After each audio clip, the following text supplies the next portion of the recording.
So for this soap, I used infused water, and I'm not going to tell you what's in there because I'm not releasing it till February. All right, so I will tell you this, that is the lie. So the lye, what was cool about it with this soap was that the lye changed it colors from red to green, which was so dope. And then it went to red again. So I'm like, I wonder what color this soap was going to be. It was interesting. I love science. It was fun though. So I stirred it in, got it dissolved, let it sit a while to cool.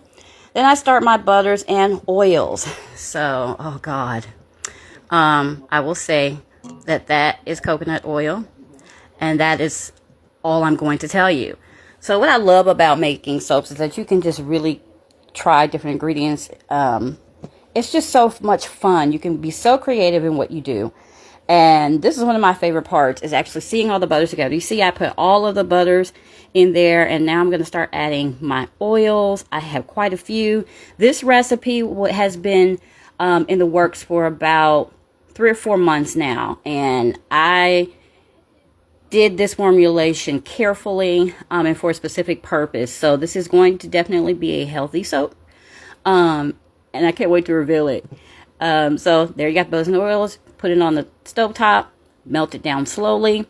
Then you are going to cool that.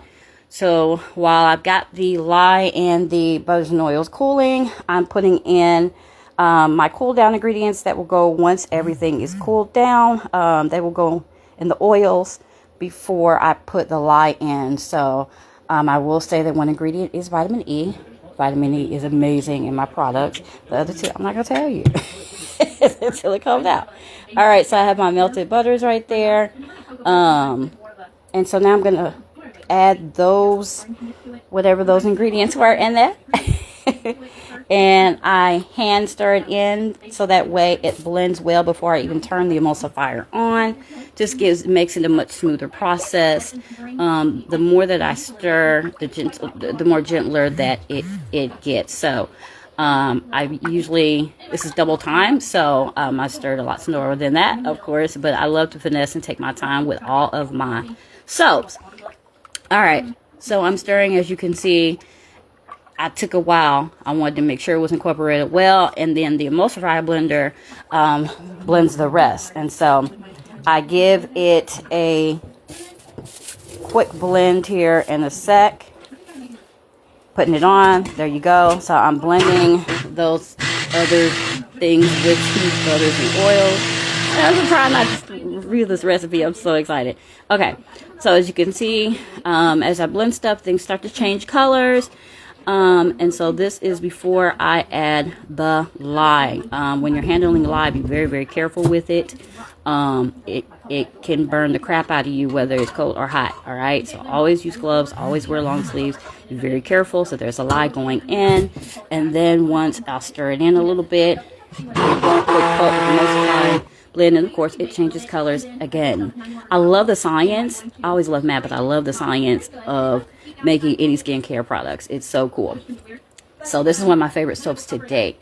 So you don't want to pulse it too much. You want to pulse it just to incorporate the infused water and the butters and oils together, and then you start mixing it, incorporating it slowly until it starts to come to trace, so to speak, as it starts to get thicker. But before it gets thicker, you want to put any coloring that you have, or any certain powders, depending on what it is. So for this recipe, I used a lot of ingredients, y'all, and it was so much fun. But as you can see, I'm incorporating it, and so I'm going to be adding this particular powder. It is, I think am I emulsifying this again? Yes, I am. I'm putting the powder in. It's a green powder. I'm not telling you what it is yet. And then I blend that in to smooth it out so there's no chunks or anything like that. The goal was to give it a little bit of a green tint color. But it started to trace a little bit faster when I added that powder. So what I decided to do was to add a little bit of mica powder, just to get it to get to that kind of burnt green that I wanted. It's like a light hunter green. All right, so as you see me, I'm getting the mica powder, and I'm going to use just a little bit. It doesn't take much. I didn't want it to have like tons of, you know, artificial stuff in it. Other than that, mica powder, everything in there is completely 100% natural, organic. All right, and vegan. Yo.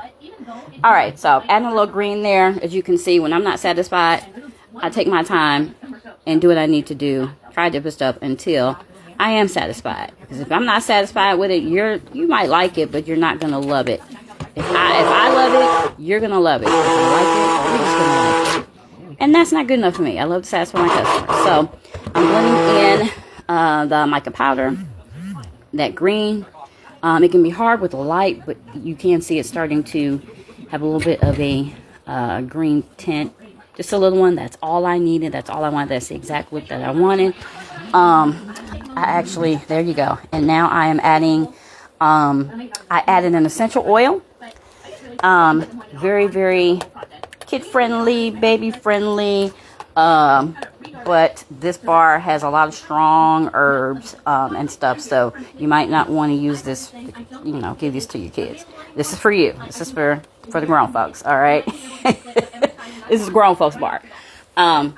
So there you go. I brought it to just about trace, and so now it's time to pour it into my mold. I need to get different color molds. I don't like that pink mold.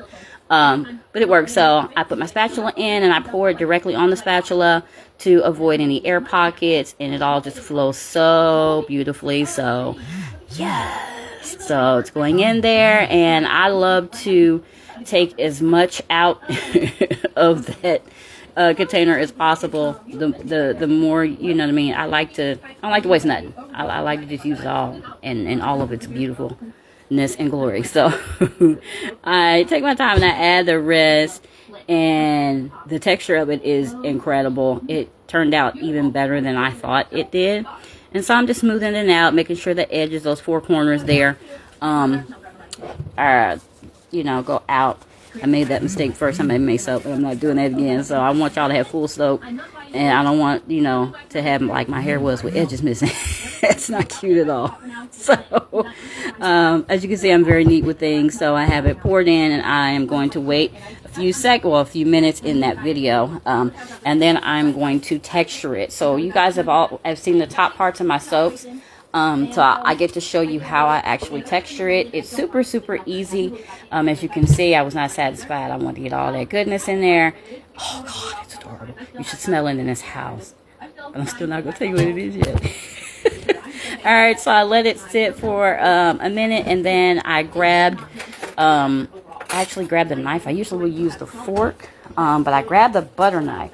So normally what I do is I take the back of my butter knife, and that's how I do my swirls. I swirl just the top. It's just super easy, super simple, gives a little bit of elegance. What I use to cut this is very different, so it's going to look a little bit different than all my other soaps. This is definitely a specialty soap, and it is going to be probably one of the best soaps I have ever made to date. So this is how I do my swirls. A lot of people are like, how do you get those, that texture? This is how I do it. Super simple. Just 2 rows of swirls. 2 rows of swirls. So I had to let it sit for a few minutes, and then that way when I do the swirls will stay. And look at all that swirly goodness. Oh, it's so beautiful. I wish that all the soaps stayed that shiny, because they turn matte when they dry, or when they get cool. And sometimes I hate that. So my soap is done and ready to cure. See y'all in 4 weeks.